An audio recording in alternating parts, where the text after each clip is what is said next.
የጎግል አካውንታችን ስም ወይም የኢሜይላችን ዩዘር ኔም መቀየር ተችሏል። ሰሞኑን ጎግል አናውንስ ባረገው መሰረት ኢሜይላችን ፋይላችን ሉዝ ሳናረግ መቀየር እንደምንችል አሳውቆናል። ይሄንም ብራንዳችን ቀይረን ቢሆን መቀየር የምንፈልገው የኢሜይል ስም ከሆነ ያለን እንድንቀይር ያስችለናል። በዚህ ቪዲዮ እሱን እየቀየርን እናያለን። እንደምታውቁት የኔም ብራንዲንግ የቀየርኩትን ኢሜይል ድሮ የምጠቀመው እዚህ ጋር እንደምታዩት ትሬን ናስቴክ የሚል ነበረ። አሁን ናሙኔት ከሆነ ወደሚል ስለቀየርኩ እሱን እየቀየር እናያለን። ሎጊን አድርገን ከገባን በኋላ ሴቲንግ እዚህ ፕሮፋይላችን አጠገብ ሴቲንግ የሚለውን ክሊክ እናደርጋለን። የማሳያችሁ ዴስክቶፕ ላይ ነው። ሞባይል ላይም በሞላ ጎደል ተመሳሳይ ነው። የምከተለውን ስቴፕ ከተከተላችሁ መቀየር ትችላላችሁ። ከዛ ኦል ሴቲንግ የሚለውን ክሊክ እናደርግና ጀነራል ሌብልስ ኢንቦክስ ከሚለው አጠገብ አካውንትስ የሚል አለ። እሱ ስንገባ ከላይ ቼንጅ ፓስወርድ ይላል። ፓስወርድ መቀየር ከፈለጋችሁ እዚሁ መቀየር ትችላላችሁ። ሪከቨሪ ኦፕሽን መቀየር ትችላላችሁ። አሁን ዩዘር ኔሙን ስለሆነ መቀየር የፈለግነው አዘር ጉግል አካውንት ሴቲንግ የሚለውን ክሊክ እናደርጋለን። ሶስተኛ ላይ አካውንት ኤንድ ኢምፖርት ከገባን በኋላ ቼንጅ ፓስወርድ ሪከቨሪ ኦፕሽን እና አዘር ጉግል አካውንት ሴቲንግ የሚለው ስር ክሊክ ስናደርግ በግራ በኩል ዋሌት ኤንድ ሰብስክሪፕሽን ብሎ ፐርሰናል ኢንፎርሜሽን የሚላለ እሱን ክሊክ እናደርገዋለን። ከዛ እዚህ ጋር ስማችን፣ ጾታ ምናምን ያመጣል። እኛ ኢሜይል ዩዘር ኔም ስለሆነ መቀየር የፈለግነው ኢሜይል የሚለው ክሊክ እናደርጋለን። ሁለት ነው ያመጣው፣ እናንተ ጋር አንድ ብቻ ሊመጣ ይችላል።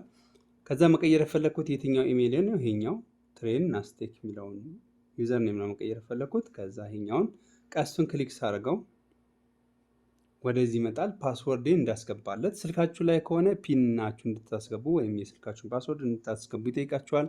ዴስክቶፕ ላይ ከሆናችሁ ደግሞ የኢሜይላችሁ ፓስወርድ ነው የሚጠይቃችሁ። እዚህ ጋር እናስገባለን።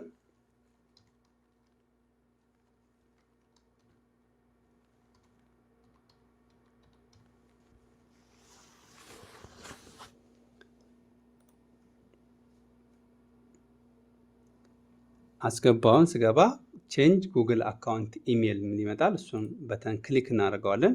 ወደ ታች አዲስ ማስገባት እንፈልገውን እንዳስገባ ይጠይቀኛል። ምንድነው የምለው? ናሞ ኔት ብዬ አስገባለሁ። ከዛ @gmail.com ዩዘር ኔሙ እየተወሰደ ነው። ምን ልበለው? ናሞ ኔት ቻናል ልበለው። ናሞ ኔት ቻናል። ይሄኛው አልተወሰደም። ስለዚህ ቼንጅ ስለው እዚህ ጋር ይጠይቀኛል። ቼንጅ ጉግል አካውንት ኢሜይል ብሎ ዘ ኢሜይል ቹዝ። ስለዚህ ከረንት ያለው ይሄኛው ነው። አሁን የሚቀየረው ወደዚህኛው ነው ይለኛል። እዚህ ጋር ማንበብ አለባችሁ ምን ነገሮች ካንስል ልበለውና እዚህ ጋር ያለውን አጠቃላይ መረጃ ማንበብ ይኖርባችኋል። ከናንተ ጋር ማይስማማ ከሆነ አለመቀየር ይኖርባችኋል። በአመት አንዴ ነው መቀየር የምትችሉት። ከዛ እዚህ ጋር እኔም ልቀይረው ናሙኔት ቻናል ብዬ ቼንጅ ኢሜይል፣ ከዛ የስ ቼንጅ ኢሜይል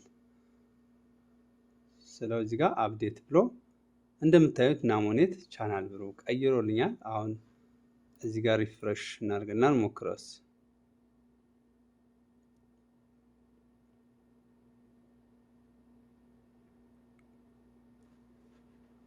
እዚህ ጋር ሴኩሪቲ ሎጊን እንደተደረገ ምናምን ገብቶልኛል።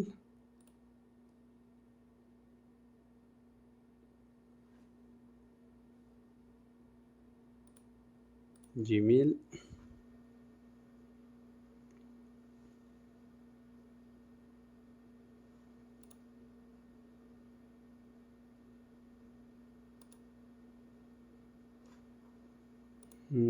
እንደገና ሴቲንግ ኦል ሴቲንግ አካውንትስ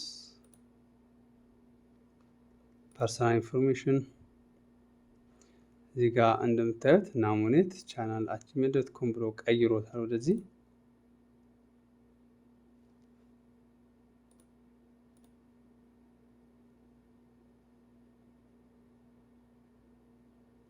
እዚህ ጋር እንደምታዩት ናሙኔት ቻናል @gmail.com ከትንሽ ደቂቃ በኋላ ሪፍሬሽ አድርገው ቀይሮልኛል። በዚህ መልኩ ከብራንዳችሁ ጋር ተመሳሳይ እንዲሆን መቀየር ትችላላችሁ። የተላላካችሁትን ፋይል ሳይጠፋ ኢንቦክስ ላይ ስንገባ ከዚህ በፊት የተጠቀምኳቸው የተላላኳቸው አሉ። ስለዚህ ምንም ችግር አይኖረውም ማለት ነው። ለቻናል አዲስ ከሆናችሁ ሰብስክራይብ በማድረግ ቤተሰብ ሁኑ። መልካም ጊዜ